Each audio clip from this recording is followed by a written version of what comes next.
We're here under the hardtop on the Antonio D42.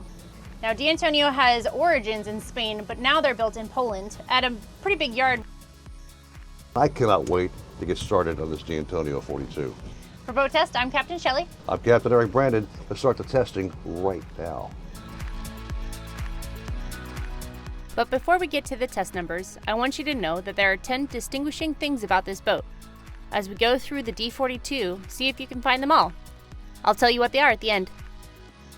The Antonio D42 has a length overall of 41 feet 5 inches, a beam of 13 feet 1 inch, and an empty weight of 17,636 pounds. Our test boat was equipped with triple 400 horsepower Mercury V10s, and with them wound up to 6,400 RPM, our test boat saw wide open throttle speeds of 48.9 miles per hour. The best cruise came in at 28 miles per hour and 4,000 RPM. At that speed, the 38.5 gallon per hour fuel burn translated to 0.7 miles per gallon and a range of 220.8 statute miles, all while holding back a 10% reserve of the boat's 343 gallon total fuel capacity. The D42 reached 10 miles per hour in 4.5 seconds.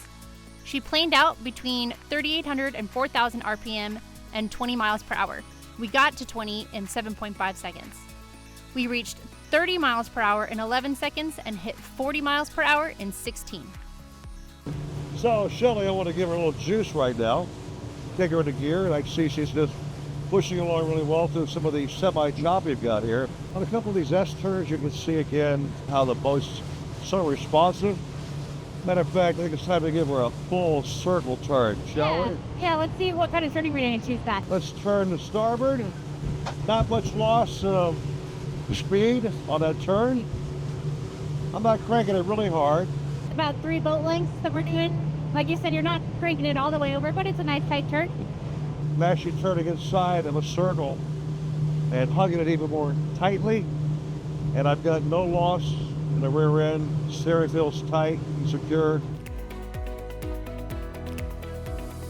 As we were kind of maneuvering through the S-turns that we normally put the boats through, I noticed that she lost just a little bit of speed, and so just kind of something to be aware of. You just want to kick it up just a couple of hundred extra RPM when you're doing some maneuvering, but I mean, that's kind of to be expected.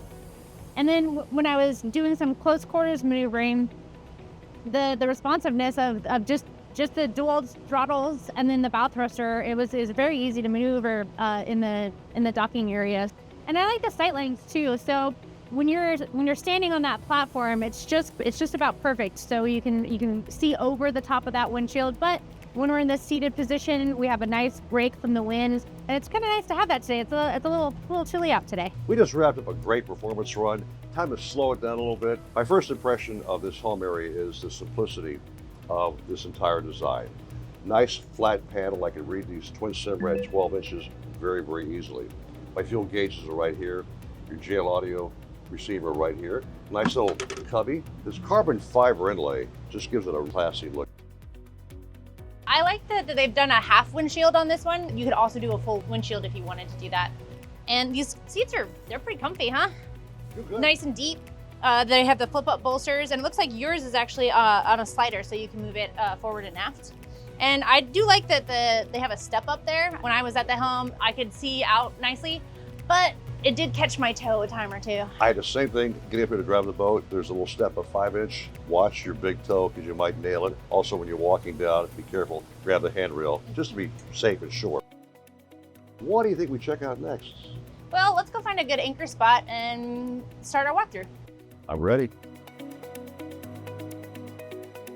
What a better place to start this walkthrough than here on the bow. The walkway is really wide, so we have 18 inches at its widest, and our gunnel height is 24 inches here, and that's at its minimum.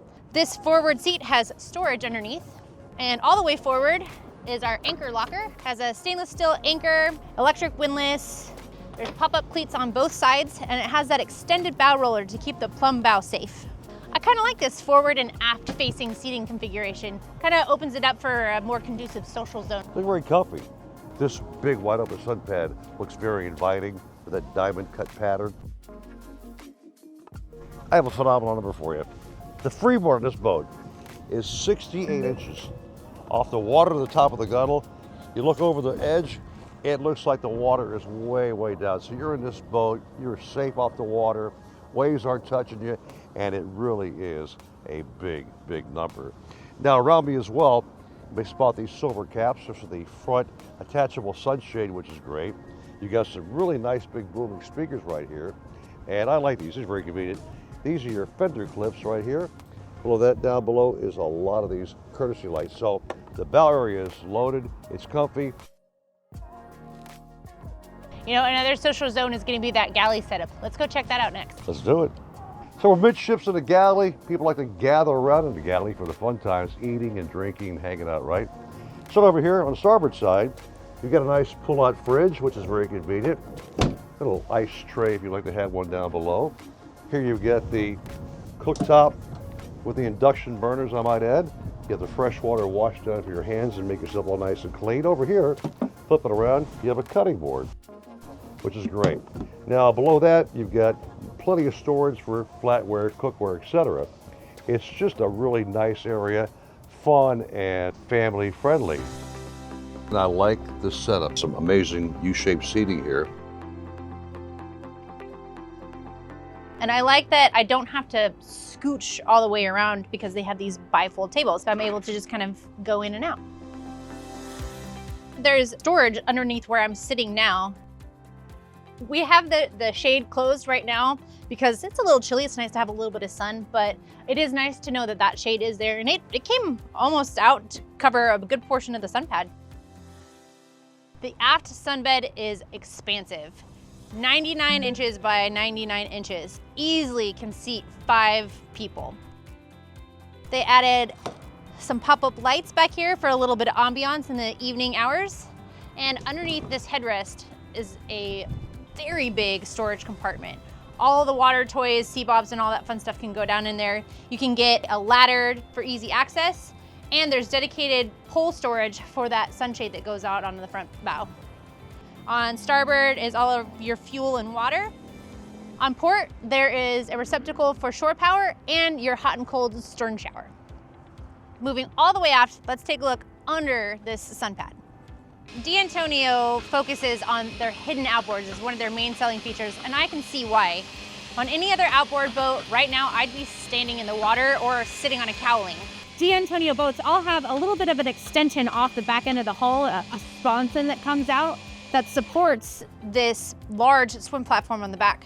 So I have almost 170 inches worth of platform back here. It's about 40 inches deep.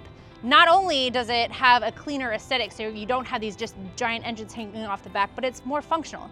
So there's a ladder that comes out here, has handles on it, makes it really easy to board, and you're well away from the propellers on the underneath side of these motors, so you're not worried about cutting your toes, cutting your shins. Inside, you have easy access to the 400 V10s. There's all 3 of them, and this is the highest engine package that D'Antonio offers on this vessel. You have easy access to your oil fills. All in all, I think this is a really cool design. So down in the mechanical spaces of the D42, it was a little tricky getting down in here. The hatch is actually pretty small, and you come down right on top of the fuel tank. But once you're in, it's not so bad. I have the battery system, battery management over to the port side, as well as some electrical stuff. And I can see the hose to the freshwater washdown. This is a water tank, and there's another one on the starboard side. Center line is the 3.5 Whisper Power generator. And as I look around, I have pretty easy access to bilge pumps, through holes. Everything is labeled well. I see double hose clamps in most places. All in all, it's a pretty well laid out mechanical space, just a little tricky to get into. There is an access panel right here that you can access the generator. So speaking of great hangout spaces, there's actually a really cool space down in the cabin. Let's go check that out next. Let's go. 5 pretty steep steps down into this atrium space. On the port side, there's a Corian countertop. There is power, so this would be a good spot to put a coffee maker, maybe a blender. Storage behind there. You also have access to your full electrical panel and generator controls. Below, refrigeration and storage There's more storage on this side. There is 6 feet 4 inches of headroom in this space, and moving forward to the berth, there is 5 feet 8 inches of headroom in here. Let's come check this out. In this space, there are hanging lockers on both sides, maybe enough room for 3 or 4 hangers with a little bit of storage down below. There is a large drawer underneath the berth. There are 2 gooseneck reading lights. There are also spaces to put things behind an upholstered fiddle, which is kind of a good use of the upholstery. There is power on both sides, and there are opening port lights in this space, so you can get a little bit of ventilation.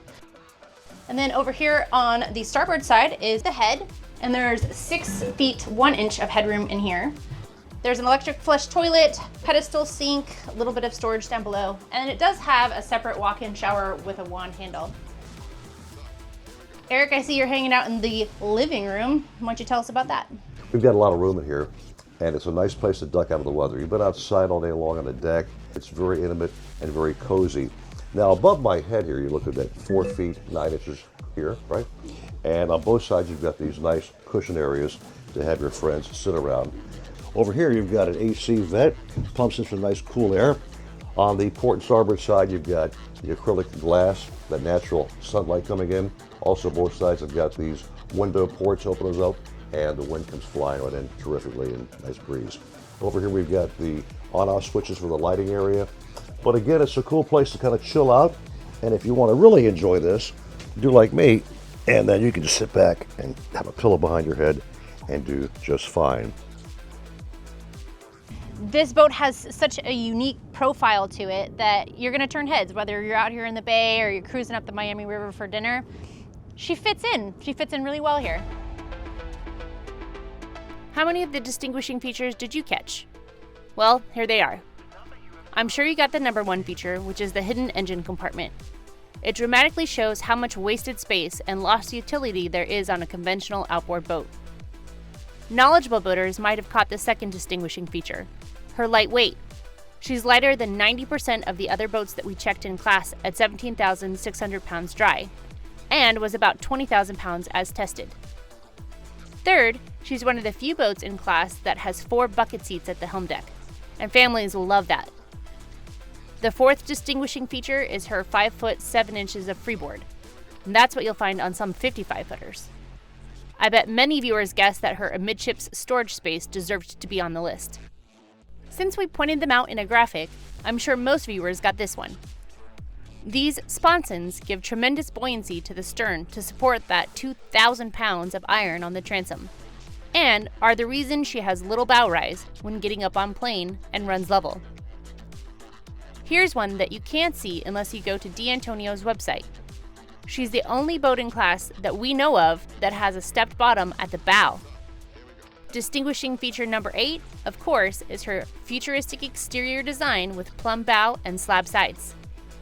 Hidden in plain sight is her 9th distinguishing feature, the fact that her beam waterline is nearly identical to her beam at the cap rail. This gives her more volume below and greater stability. Most boats have a beam waterline far less to reduce wetted surface. And her last distinguishing feature is her price. Check it out and you'll see what I mean. That's been our full features review and performance inspection of the D'Antonio D42. For Boat Test, I'm Captain Shelley. I'm Captain Eric Brandon, and remember, life is always better on a boat.